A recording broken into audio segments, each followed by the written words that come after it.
Back here with the Monte Carlo. We got it running. That bitch sound like a damn truck. Here's the exhaust right here. Oh, you can hear it boom, boom, boom, boom, boom, boom, boom, boom, boom, boom. The bass is a little bit deeper because it's in that corner over here, but that's usually what it sounds like, a little small rumble. But up front, you can hear the engine.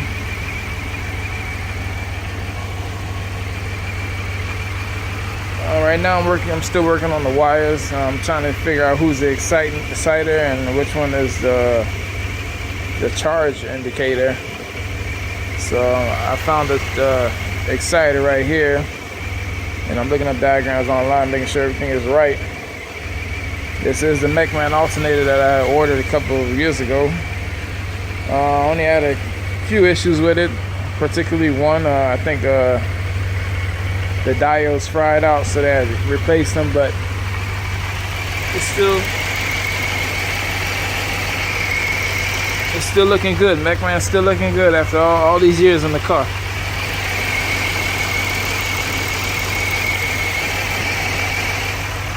So we got the first startup right now. We're checking for leaks, making sure ain't nothing leaking, making sure everything running smooth, everything kosher. I got a lot of cleaning to do under here. I'm gonna scrub under here with some soap, some suds. Got a little air compressor. I'm gonna blow some air on it, clean all the dirt out. Some of these clips, they broke off. Some of them, they don't lock anymore, so I'm gonna swap them out, try to find some. Mainly to keep these looms from touching anything and getting damaged, especially the ABS module on these particular vehicles. You see this loom right here that looks like a little S, little snake. That's the ABS module for the speed sensor and whatnot that sits inside the hub. And oftentimes you'll get service traction and all that is because of this loom right here. Because of particularly I believe this passenger side is usually the one that's always at fault most of the times. The driver's side is on a thicker loom and it goes straight to the hub. That's where this one shares the loom with the harness, with the AC, the alternator, and it goes up here into the headlight harness and whatnot. So it moves and it's connected to the power steering cooler, which is just a tube that loops around and comes back this way.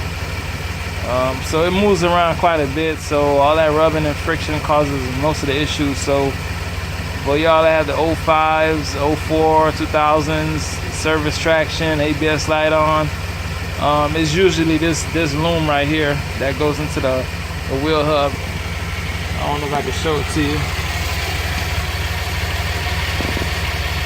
That blue part is the wheel hub and the loom is right here. And I'll take it around to the other side where it plugs into right here. So that's usually the problem. If you have service traction and all that nonsense in your Pontiac, your Chevy Impalas, Monte Carlos, Malibus, it's usually that harness right there. It's all tangled up. It's probably cut up. But that's about it. You're doing a little testing. Mainly I want to see if the AC, not the AC, if the, well, I'm gonna check the AC too, but I want to see if the fans cut on before I turn the AC on. I do have a service check engine light on, but we got oil pressure, we got voltage, got a little bit of gas in here, and the temperature is rising. Yeah, the e-brake is on. That's why you see the brake light on. But the service engine light, I gotta check that to see what that is. But it's running. Now we just gotta see if the radiator holds pressure. Yeah, it's starting to get warm. It holds pressure. It has pressure in it. And again, I'm using water right now to test the system. Okay.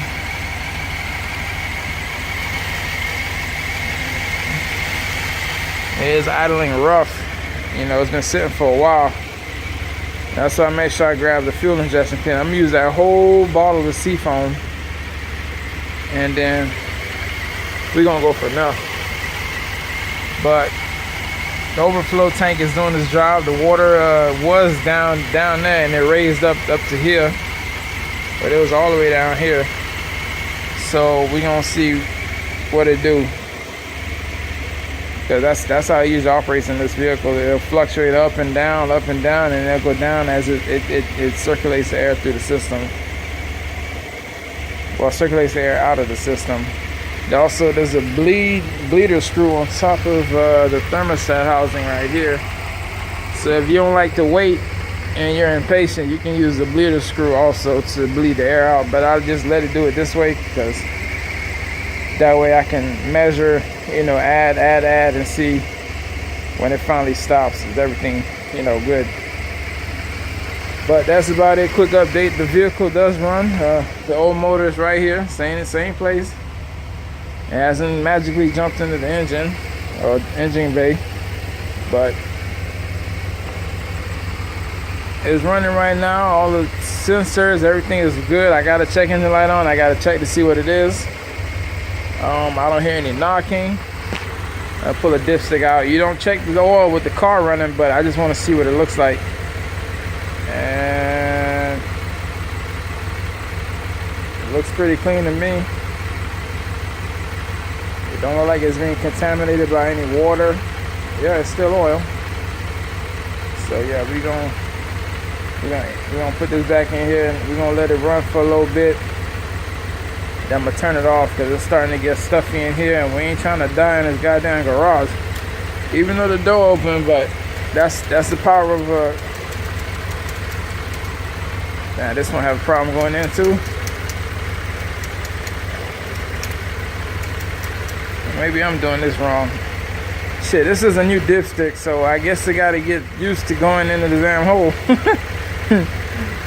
There we go. Look at that. A little persuasion. That's all it takes.